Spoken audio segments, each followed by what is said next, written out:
Thank you, though. Yes, sir. Who do we have now? Representative Davis, you three. Yeah, you're Thank three. you, Chairman. Yeah. My father is a Vietnam vet and has PTSD. And I didn't really realize how much of a problem we have until he came to me and he said, I don't know where to go to get any type of medication or the different oils that he wants. I mean, he didn't have a clue. And he said, well, you're up there at that Capitol. Why don't you tell me? And I'm like I know. I mean, really. And then when you go to the corner gas stations, I mean, they selling everything. And you don't know what is legal, what is not legal. So if there's some way to bring this into where there's some order, where people know what they're buying, let's start there. And it'll at least put us on the right track where the people who need this can have access to it and know that it's regulated and it's something that they can trust. I look forward, and I'm glad you did this bill. Thank you. Representative Clark. Thank you, Chairman. We'll say, since we passed back in 2015, I've got so many emails, calls, people going, okay, I have my card. How do I get it? What do I do? So confused. And I'm like, I'm not sure, like, go call the committee. I mean, I'm even a little bit confused. And I think we have a long way to go because if we passed the bill, we fought so hard over this. I remember those days during session, it was back and forth, and it was like a slugfest because of the stigma. But definitely, acknowledging and helping the patients understand how to get it, and even helping the doctors and law enforcement, all understand the rules, the law is a huge thing. So thank y'all. And definitely with the PTSD, I have so many buddies who have used the medical cannabis. They've gone to VA, used other drugs, and I'm not anti-other drugs. I'm not anti-taking other things. It's what your physician and you sitting down talking about that, but I know how many have been helped. And just one, I won't say his name, he's runs a big nonprofit but here in Georgia, but he was taking all these drugs from the VA. I mean, his life was spinning out of control, and then he went and used medical cannabis, and an amazing man touching tens of thousands of lives, but he uses the medical cannabis, and it changed his life and his family, his wife, his kids. So I'm thankful for that. And Robert Dickey, Chairman, great bill. Love it. Thank you. I just want to make one comment, then we have a few people on speak to it. We seem to keep going around this tree about the advertising.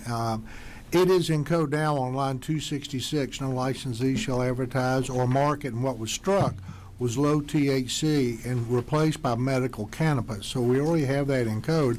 What's also added to the information part is registered patients and caregivers. Right. So I think you've got this very tight, and I appreciate your work in listening to some of my colleagues and their concerns. Okay?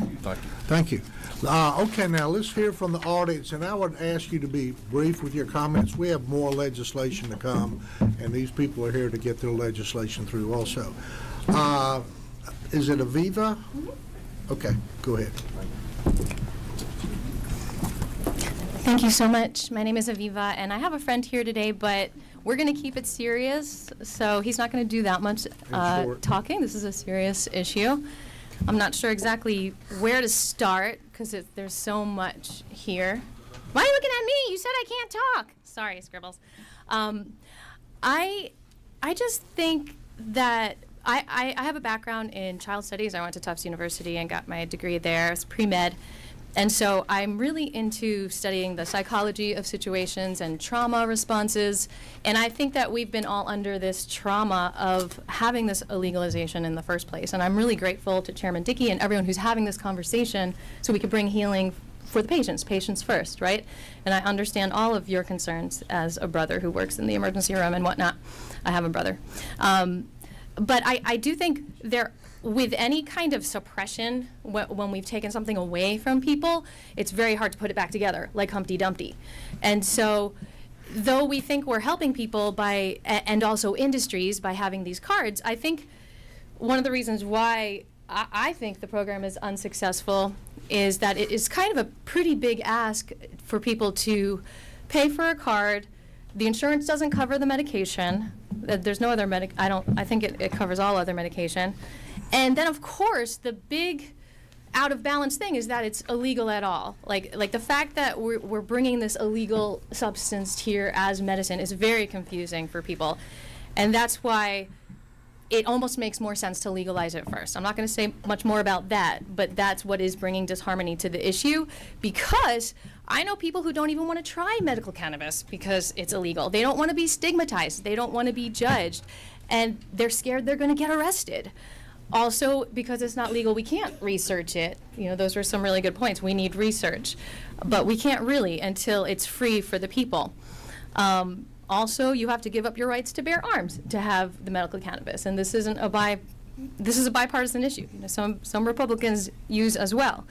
And the biggest thing that I notice that's different from Georgia medical cannabis and all others, and you're right, we don't have to have more people, but we want to help the people. And the people in all the other medical cannabis programs are getting helped with the flower. We don't have flower, and we can't, and the caregivers can't grow their own plants. If you look at all the bills, like I printed out the Arkansas bill so you can look at it, caregivers can grow up to 7 of their own plants. Now, this might sound scary and more smelly, but the thing is when you grow your own, you can actually manage the quality of it, because there are some pesticides used. Some of the oils that are great, you know, with the cannabis, they do have neotame and other substances. In Georgia, that might be the only thing people can get, which is like aspartame. Some people who use diet for healing, which might have, you know, exited out of the medical system a little bit, but not completely, they don't do the seed oils that the hemp oil is made of. They have a very restricted diet, so they need the pure plant. And then that's pretty much it that I wanted to say. Scribbles might have some closing words, but I do want to say that it's not a big ask, because I know this was brought up, for them to not smoke in public places. You can put that in the bill. There's been complaints about the smell. Just take if flower is in the bill, then you can say don't smoke in public places. It's not allowed, or you'll appeal. There's no reason why anyone has to put up with that smell. You know, there's no reason why someone should feel engulfed by it. It's not a good feeling. So yeah, I have just some closing words to say that all medical doctors take the Hippocratic Oath, and I think Hippocrates might be rolling over in his grave, because he said do no harm. And it's kind of harmful to just have so much confusion, and we need more clarity. We need to move forward with this bill. And also, he said, well, some people say he said food is medicine and medicine is our food, and that's really important. What we eat, where we live, and the habits we have. And yes, some people have bad habits with weed. That's true. And some people have bad habits with sugar. That's also true. So what's needed? Education. That's a very good point. Okay, thank you very much, Thank both you. of you. Okay, Scotty Ellison. Absolutely.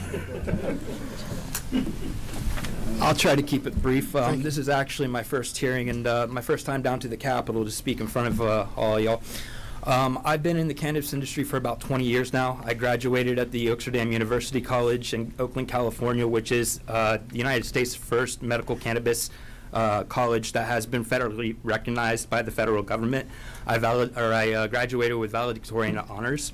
And I would just like to say, as far as 227 goes, what is this going to do to the hemp industry? Like everybody that's already producing or already buying hemp products at locations and all of these mom and pop shops and all these retailers that have already opened up, what is this bill going to specifically do to those industries? Because right now they're selling gummies that have 10 milligrams of THC in it.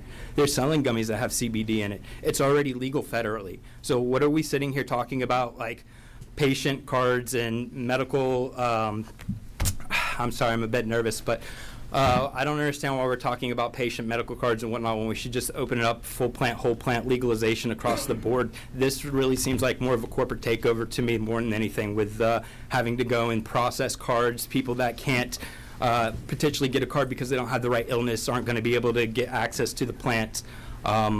I'm sorry, again, I'm a bit nervous, but I do have more knowledge and more credibility in this industry than anybody sitting here, and almost any doctor. I would say even doctors need more education, because if you ask doctors what the endocannabinoid system is, they have no clue.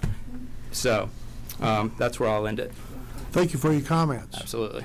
David Radabaugh, is that right? David Radabaugh, are you here? I think he's in another meeting. You think he left? Okay.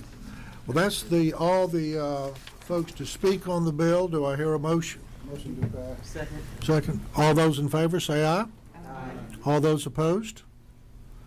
Congratulations, Chairman Dickey, you have your bill, and that bill number is LC 550517S. Okay, up next, Representative Richardson with HB 154.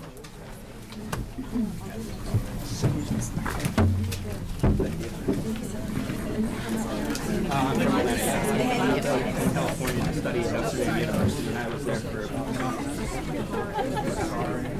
Here, I'll give you my, I made a bunch of copies of my cert. See if any, Carbon laureate. and I do have my unit number, still very nervous. It's my first time up in Tanya.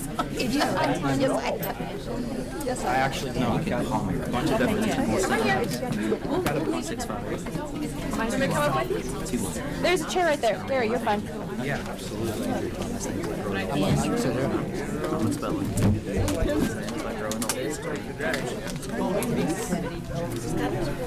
Sorry. No, you're fine, please. Is it the right LC? Yes, it is.